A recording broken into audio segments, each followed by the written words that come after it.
Okay guys, here we got the amplifier installed. We've got it tuned. I've got all the gains set. I will reiterate that these outputs, you cannot pair them together, so you one input for one output set of outputs. So basically I thought you could, other thing I will mention is, it's kind of my pet peeve, but these screws are not the best, especially on this one. I'm not using the high level, so I'm not too worried about that, but these are, even with the right screwdrivers, kind of, I think they could have done a better job. So anyways, we're gonna do the fronts on the passive crossover, the three-way, but it's still getting 125 watts, guys. That's still a pretty decent amount of power. And then 3 and 4 is going to be our rear fill for now, until we get the splitters to split this, and then have to until I get a DSP, we're just gonna have to use splitters. That's bottom line. This is one of the mid-bass drivers. This is the passenger side. Haven't pulled the driver side yet. Technically, I'm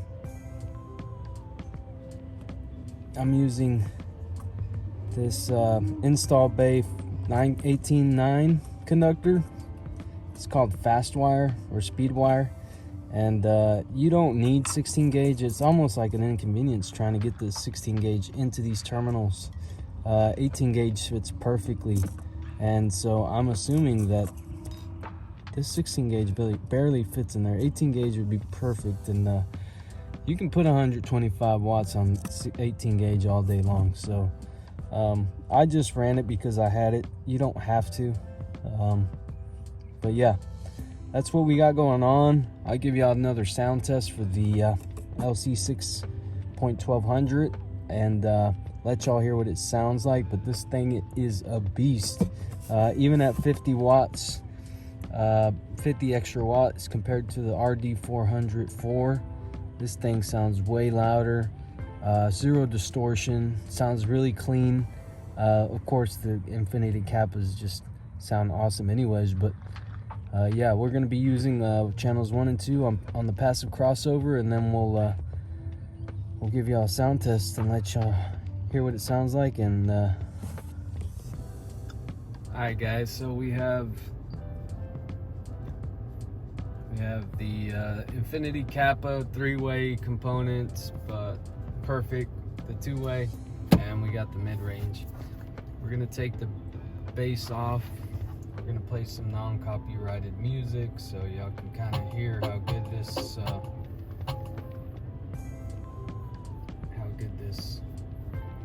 amplifier sounds along with these speakers. So if this is something you're thinking about, I highly recommend it. But now the Kappa Perfects are discontinued, so you're gonna have a hard time trying to find them unless you pay a premium price. Also, keep in mind, if you're using an aftermarket head unit, I like to stress this, but make sure you use the loudness setting. That way at low volumes your system sounds good. Your highs and your lows are amplified. Also, make sure that if you're using a factory head unit, you probably don't have to worry about this, but make sure to use the AccuBass feature, because some head units will actually roll down the bass as you turn up the volume. It rolls the bass off to protect the cheap speakers, but obviously after you replace your speakers, you don't have to worry about that, especially if you're amplifying them and you've set your gains correctly. And then another thing to note is I got the Infinity Kappa 3-inch mid-range, not the Infinity Kappa Perfect 3.5 mid-range, because it could not fit. I'm actually thinking of maybe upgrading it. Just not saying that this mid-range is not good enough, but I'm looking at maybe a Hertz mid-range just to see if maybe that works as well. I mean, as long as I use the same crossover settings, I think we'll be okay. But let's go ahead and play some music here for y'all and see what y'all think.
difference has really made a significant impact in the sound and how loud they get.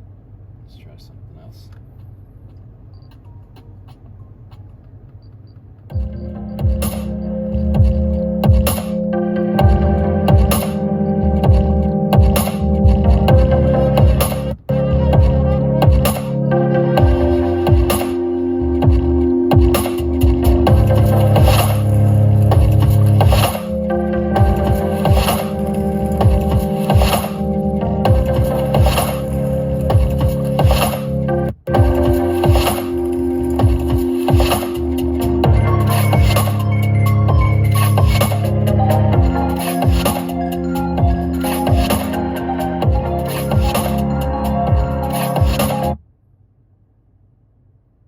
If y'all can hear that through the phone, guys, but the mid bass is really getting down low on some of these songs.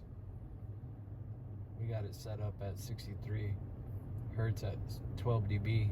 I think it goes down to like 60 hertz, but it sounds really clean. And another thing is, if you plan on getting the Kappa 3-way component set, I highly recommend getting some subs, or one sub, or even just like a small 8 to kind of amplify that bass and mid bass, and it kind of brings your staging up to the dash. If you get the time alignment right, I'm using the time alignment on the Pioneer head unit, it makes it sound like the bass is coming from up here and not from behind you. So that's another suggestion. If you're running a factory head unit, just get, but make sure to get a quality sub in a sealed box is what I recommend if you want like a clean SQ kind of sound. So let's just play something else.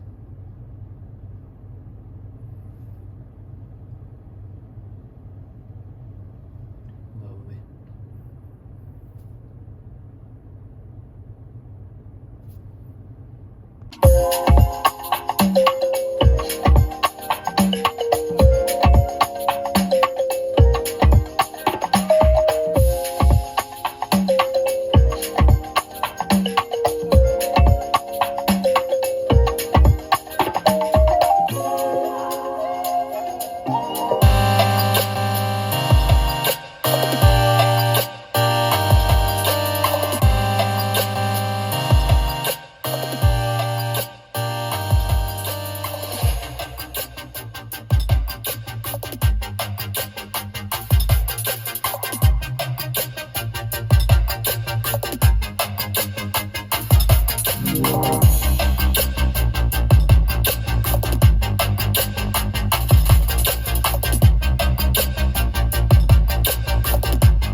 Another thing I am going to note, guys, is that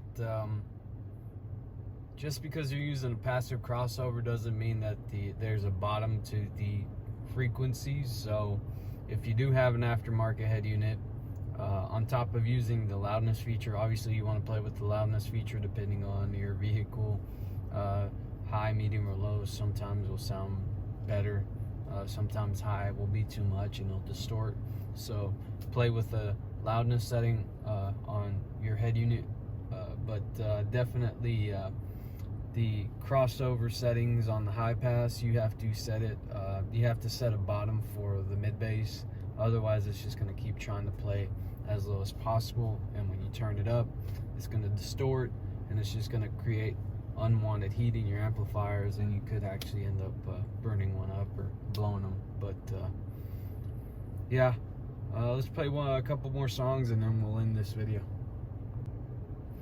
Alright guys, before I play the next song, I want to suggest that you definitely sound dampen or sound proof, or whatever you want to call it, your doors. That's going to give you the best sound, and it's going to make a speaker sound 10 times better. That and fast rings. If you don't know what a fast ring is, or a baffle, I got another video you can check out on my channel. But basically it's going to channel all that sound and make your mid bass sound louder and stronger. I've done both the interior and exterior. Also, make sure you get the good stuff. Like the MVX stuff that I used was 10 times better than the Kill Mat. When I got the box, it weighed a ton of bricks. I will eventually take off the moisture barrier, put some ABS, and then sound dampen that and kind of make the door its own enclosure. But before I had put in the sound dampening on the doors, they sounded okay. As long as you don't have any big gaps or leaks anywhere, it'll sound decent. But once you put the sound dampening in, not only is your ride quieter, but it just sounds 10 times better. And that's what we're getting with the mid bass here in this situation.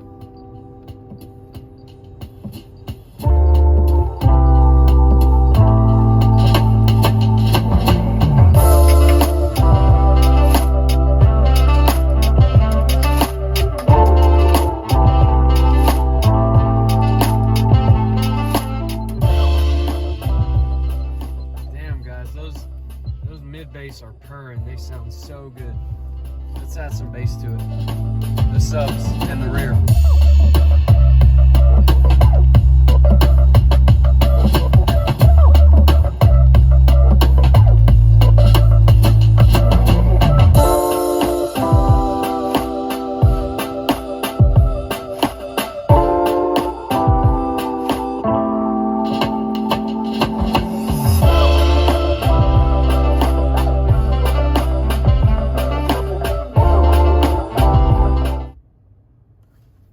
There you have it, guys. I hope y'all enjoyed the video. Like I've said before, I'm not some great audiophile. I just like music. But if you have any questions, post them down below. Likes, comment, and subscribe, and all that good stuff. But we'll try to make more SQ type videos. If you got any questions on the Pioneer NEX units, I'll gladly help you out with there as well. Like I said, loudness and your high pass crossover settings are what you want to be playing with. Also, there's another feature in here that is called Sound Master Reviver. That's basically going to take, if you play lossless files or Dolby Atmos, you kind of want to set it at mode 2, which I think is a 256 kilobits and up. So if you're playing high quality audio, that's where you want it. If you were playing audio that's less than that, then you would choose mode 1, or you can turn it off. But it definitely makes a difference. Actually, I can probably play a little bit of it before we leave here.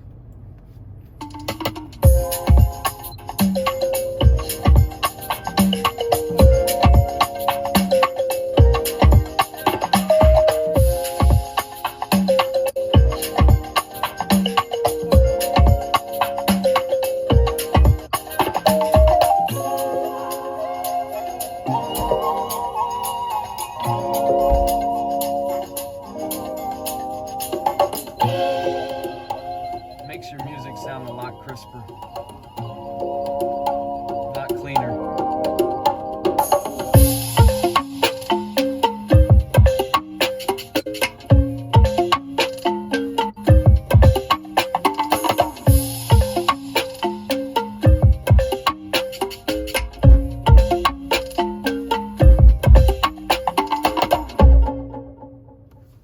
All right, guys, we'll catch you on the next one.